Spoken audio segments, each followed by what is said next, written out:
Iran ने अब 3000 से ज्यादा मिसाइलें फिर एक बार तैयार कर ली है और इन मिसाइलों में इजराइल की लोकेशन भी डाल दी गई है। सिर्फ ऑर्डर का इंतजार है। जिस तरह से ईरान ने तेल अवीव को मिसाइलों से जला दिया, अब वैसा ही होगा, लेकिन 3 गुना बड़े हमले की तैयारी अब मुकम्मल कर ली गई है।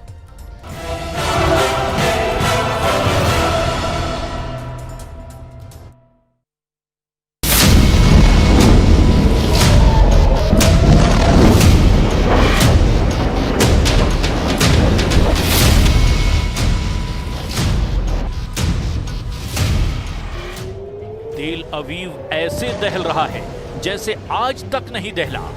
अरब देशों के साथ इजराइल के कई युद्ध हुए, लेकिन इस बार ईरान ने ऐसा जवाबी हमला किया कि इजराइल का कोना कोना कांप रहा है।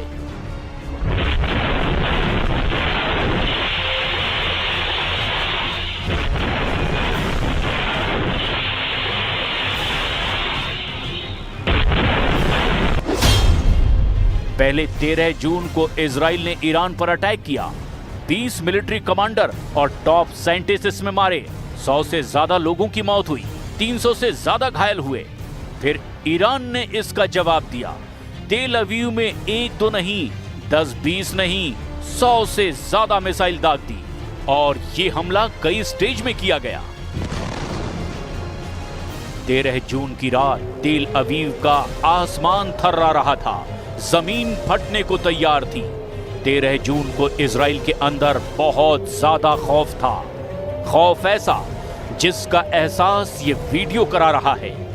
तेल अवीव में 13 जून की रात ईरान ने सैकड़ों मिसाइलों से हमला किया और आगे भी ऐसे ही अटैक जारी रखने का दावा किया है।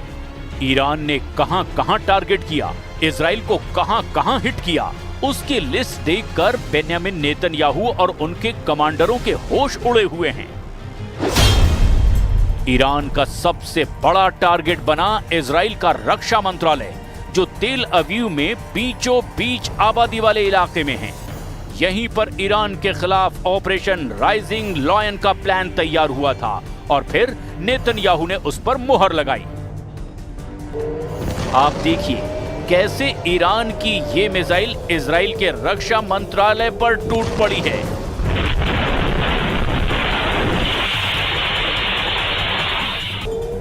इसके बाद यहां से इजराइल की एयर डिफेंस मिसाइल लॉन्च की गई। यानी रक्षा मंत्रालय को बचाने के लिए नेतन्याहू ने तैयारी की हुई थी, लेकिन वो नाकाम साबित हुई। ईरान ने इजराइल की राजधानी तेल अवीव में कई और जगह टारगेट तबाह किए, लेकिन इजराइल के कुछ और अड्डे हैं जहां मिसाइल हमलों को रिकॉर्ड करने वाले कैमरे नहीं पहुंच पाए। तो ईरान का पहला टारगेट बना इजराइल का रक्षा मंत्रालय, जो तेल अवीव में है। ईरान का दूसरा टारगेट बना इजराइल का सबसे सीक्रेट एयरबेस नेवातिम, जो नेगेव के रेगिस्तान में है। ईरान का तीसरा टारगेट बना इजराइल का तेल नॉफ एयरबेस, जो कि तेल अवीव से करीब 25 किलोमीटर दक्षिण में है। ईरान का चौथा बड़ा टारगेट बना ओवदा एयरबेस, जो तेल अवीव से करीब 230 किलोमीटर दक्षिण में है। इजराइल पर ऐसे हमले हुए कि नेतन्याहू की मिसाइल डिफेंस और एयर डिफेंस फोर्स पूरी की पूरी नाकाम साबित हुई। ईरान से लॉन्च हुई मिसाइलों की जानकारी 10 से 15 मिनट पहले ही मिल गई थी। इस दौरान इजराइल के मिसाइल डिफेंस को और चौकन्ना कर दिया गया, लेकिन जब तेल अवीव और बाकी मिलिट्री बेस पर मिसाइल गिरने लगी तो लगा जैसे इजराइल के हाथ पांव फूल गए हैं। इजराइल की जमीन पर ऐसे तबाही पहले कभी नहीं देखी गई। तेल अवीव के सबसे हाई प्रोफाइल इलाके, जहां रक्षा मंत्रालय का हेडक्वार्टर है, वहां से लेकर दूसरे बड़े अड्डों तक ईरान की मिसाइल ऐसी गिरी जैसे उन्हें रोकने वाला वहां कोई ना हो। ईरान के मिसाइल अटैक को नेतन्याहू बार बार अपनी टीवी स्क्रीन पर देख रहे हैं। नेतन्याहू देखकर हैरान हैं कि ईरान से हुए इस हमले को पूरी तरह से रोकने में वो कैसे नाकाम रहे। नेतन्याहू बेचैन हैं कि अगला हमला हुआ तो इजराइल को कैसे बचाएंगे। ברור שאנחנו מנסים לפגוע במשגרים ובטילים שנשלחים אלינו כרגע. אבל המטרה של המבצע היא קודם כל לטפל ביכולת הייצור של הטילים הבאים, של אלפי הטילים הבאים, עשרות אלפי הטילים הבאים, וכל אמצעי הייצור האלה הם מעל הקרקע. הם זמינים, ואנחנו מתכוונים לפגוע במירב של היכולת הזאת, זה לא פחות חשוב כיעד. नेतन्याहू ईरान की मिसाइल टेक्नोलॉजी को लेकर के इसीलिए तनाव में होंगे क्योंकि ईरान की तरफ से जो भी मिसाइल फायर की गई उसे रोकने में अमेरिका से मिला थार्ड सिस्टम भी फेल हो गया। थार्ड सिस्टम अमेरिका का सबसे अचूक और दुश्मन के हर वार को रोकने में सबसे बड़ी गारंटी माना जाता है।